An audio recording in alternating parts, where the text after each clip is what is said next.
Friend সার্কেলের সাথে দেখা করলে তাদের সাথে কথা বললে একটা এনার্জি ড্রিঙ্কের মতন শরীরে কাজ করে। তাদের কথাবার্তা, তাদের সাথে আড্ডা দেওয়া, মানে এটা একটা অদ্ভুত এনার্জি, যেটা আপনি যেমন আপনার শরীর দুর্বল থাকলে আপনি এনার্জি ড্রিঙ্ক খেয়ে শরীরকে চাঙ্গা করেন, এমনই আপনি যখনই ফ্রেন্ড সার্কেলের সাথে দেখা করবেন, আড্ডা দিবেন, হই হুল্লোড় করবেন, মন খুলে কথা বলবেন, আপনার সব খারাপ লাগা এক মুহূর্তে উধাও হয়ে যাবে। সেটা যে কোনো বয়সে যে হোক না কেন, বৃদ্ধ বয়সে মানুষের ফ্রেন্ড থাকে, মধ্য বয়সে থাকে, আমাদের এই বয়সে থাকে, যে কোনো বয়সে যায় আপনার ফ্রেন্ড সার্কেলের সাথে যখন দেখা করবেন, ফ্যামিলির মানুষের সাথে বলেন, কাজিনদের সাথে বলেন, যখন হই হুল্লোড় করে কথাবার্তা বলবেন, আপনার ভিতরে যত ধরনের ডিপ্রেশন, খারাপ লাগা, সব কিছু এক মুহূর্তে উধাও হয়ে যাবে। এই জন্য মানুষ বলে মন খুলে কথা বললে বুকের ভিতরে সব কষ্ট এক মুহূর্তে উধাও হয়ে যায়। তেমনই একটা মাধ্যম হলো ফ্রেন্ড সার্কেল। হ্যালো, আসসালামু আলাইকুম everyone, welcome to my new video. কেমন আছেন আপনারা? আশা করি সবাই অনেক ভালো আছেন। আলহামদুলিল্লাহ, আপনাদের দোয়াতে, আল্লাহর রহমতে আমিও অনেক ভালো আছি। প্রায় 2-3 বছর পর খুব কাছের ফ্রেন্ড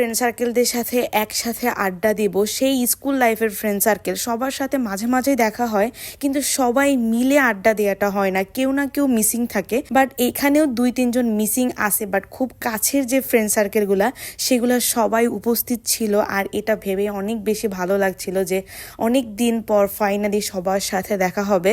আর এখন এমন একটা অবস্থা হয়েছে, সবার বিয়ে হয়ে যাওয়ার কারণে সবার শ্বশুরবাড়ির মানে আসে বা বাপের বাড়ি আসে, সবার টাইমিংটা না মানে অ্যাডজাস্ট হয় না, মানে মিলে না।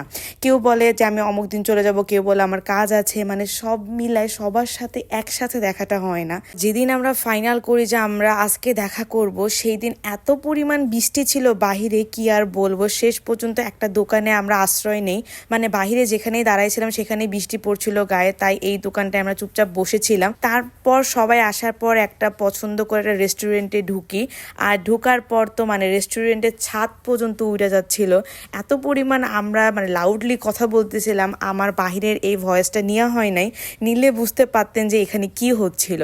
আর এইখানে আমার ভিডিও আমি আর করতেই পারি নাই, ওদের ভিডিও করতে যায়, মানে যারা ব্লগিং করে না তারা নিজেদের ভিডিও করতে পারে না, বাট অন্যের ভিডিও করতেছে। এখানে দেখেন ফার্স্টে ওরা হাক করছে, বাট আমি নাকি তাদের ভিডিও করি নাই, তাই বললো যে তাদের ভিডিও আবার রিপিট করার জন্য। এখানে সবাই বলতেছিল যে আমাদের ফিলিংস আর আসতেছে না ফার্স্ট টাইমের মতো। আর এই যে আমাদের ফ্রেন্ড, মানে সব মেয়েদের মাঝখানে সে থাকবেই, আর সে না থাকলে না ওইভাবে মজা হয় না। তাই আমরা যখনই মেয়েরা দেখা করি না কেন, তাকে কাবাব মে হাড্ডি বানাবই, মানে সব মেয়েদের মাঝখানে তাকে রাখবই, মানে সে থাকলে ভালোই লাগে, অনেক গল্প হয়। ফাইনালি এখানে আমি নিজের ভিডিও বানানোর একটু সুযোগ পেলাম। অলরেডি এই ধরনের হাগের সিন চলে গেছে, তবু একটু ভিডিও বানানোর জন্য রিপিট একটু নাটক করে এখানে আমরা হাগ করতেছিলাম। মানে এত পরিমাণ হাসাহাসি হচ্ছিল, কি বলবো। এখানে সবাই হাততালি দিচ্ছিল, মানে সবাই মজা করছিলাম। কি টপিক নিয়ে যে কথা বলছি আল্লাহ খোদাই জানে, মানে কোনো টপিকের শেষ নাই। যখন যেটা মন চাচ্ছিল সেই বিষয় নিয়ে কথা হচ্ছিল, উল্টা পাল্টা কি থুয়ে কি যে গল্প করি আমরা, ধুলাই অন্ধকার। গল্প করতে করতে এখানে আমাদের খাবার চলে আসছে। ফ্রাইড রাইস অর্ডার করছিলাম এখানে আমরা, আর এখানে আমার একটা ফ্রেন্ডের বাচ্চার সাথে আমরা সবাই মানে দুষ্টামি করছিলাম। মানে সে এই সব ফ্রেন্ডদের মাঝখানে সে হা হয়ে তাকাই ছিল যে মা আমাকে কোথায় নিয়ে আসছে, মানে চিড়িয়াখানার মাঝখানে নিয়ে আসছে। মানে সেটা এনজয় করছিল, তাকায় মানে অবাক হয়ে তাকায় তাকায় আমাদের সবাইকে দেখছিল। আর এখানে আমি একটু নিজের খাবার খাওয়ার ভিডিও করছিলাম। দিন শেষে তো নিজের একটু ভিডিও করতেই হবে, বলেন নিজেকে একটু না দেখালে কি হয়। তাই একটু রং ঢং করলাম আর নিজের খাওয়ার ভিডিও করলাম।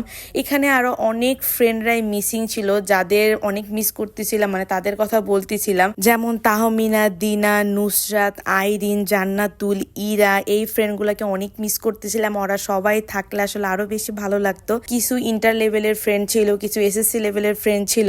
আজকে যাদের সাথে দেখা হয়েছে তারা সব এসএসসি লেভেলের ফ্রেন্ড, মানে এসএসসির ফ্রেন্ড, যাদের সাথে আমার 7-8 বছরের মানে সম্পর্ক এখনো আছে। আলহামদুলিল্লাহ, জানো আশা করি সবার সাথে আমি তো এই ফ্রেন্ডশিপটা বজায় থাকবে। দেন তারপরে এখানে আমরা খাওয়া দাওয়া শেষ করে আমরা আরেক জায়গায় যাব ওয়াফেলো খাওয়ার জন্য, কারণ ওয়াফেলো মানে আইডিয়াল রোডে ওয়াফেলের দোকান 2টা হয়েছে, যেখানে আমাদের এখনো যাওয়া হয় নাই। দেন খাওয়া দাওয়া শেষ করে আড্ডা শেষ করে আমরা বাহিরে বের হয়ে গেছিলাম। আর আমরা একটু সকাল সকাল সকালে দেখা করছিলাম, মানে 4টার দিকে দেখা করছিলাম, যেন 2-3 ঘন্টা আমরা সবাই মিলে থাকতে পারি, আড্ডা দিতে পারি। এই জন্য ফার্স্টেই যে ওয়াফেলো রেস্টুরেন্টে আমরা ঢুকছিলাম, এটা একটু ছোট ছিল, বা ডেকোরেশনটা মাশাআল্লাহ অনেক সুন্দর ছিল, ছোট হিসাবে অনেক সুন্দর ছিল। এটাতে ঢোকার পর আমরা একটু সেলফি তুলে আবার বের হয়ে গেছিলাম। এখানে আমাদের আর ওয়াফেলো অর্ডারও করা হয় না, আর খাওয়াও হয় না। তারপর এই রেস্টুরেন্ট থেকে বের হয়ে ওয়াফেলোর আরেকটা রেস্টুরেন্টে যে আমরা ওইখানে খাওয়া দাওয়া করে অনেক আড্ডা দিয়ে তারপর সরাসরি বাসায় চলে আসি। আজকের ভিডিওটা এই পর্যন্তই। ভালো লাগলে অবশ্যই আমার পেজে লাইক, ফলো এবং শেয়ার করে পাশে থাকবেন পরবর্তীতে আরো সুন্দর সুন্দর ভিডিওগুলো দেখার জন্য। আর সবাই বেশি বেশি করে কমেন্ট করবেন। আল্লাহ হাফেজ।